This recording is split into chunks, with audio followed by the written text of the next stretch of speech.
Hello, traders. FX Pip Collector here. Today is Thursday, March 20th, and this is my video for the Euro Yen. If you haven't done so already, definitely do make sure you check out my free Discord trading community, link down here in the corner at the end of the video.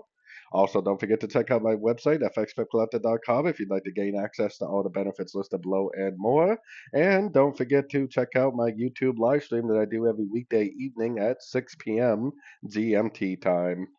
So anyways, on the Yo again, we are definitely drifting down pretty good, but because of the higher daily time frame, I'm kind of thinking that there's a very good chance that this move down is just a crescent to the last wave up, because I do think at this point we are probably going to go up and make a wave B, which means that this daily time frame will likely continue to make higher high, higher low, higher high, higher low, higher high, higher low, probably all the way up to maybe even the 172 area, maybe even a little bit higher than that. So I am pretty bullish on the yen for now.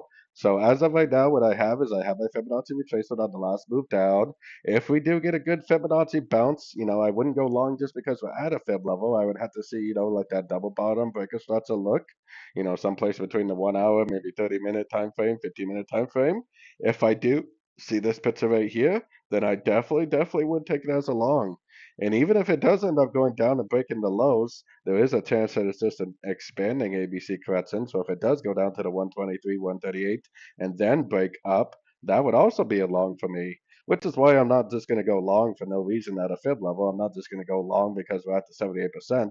I would only go long if I saw this picture right here, or perhaps this picture right there, or perhaps this picture right there. I wouldn't just go long just because we're at a fib level. I would have to see a reaction to the fib levels.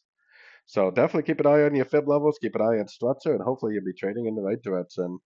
And don't forget to join my free Discord trading community, link down here in the corner. And as always, thank you for watching and happy trading.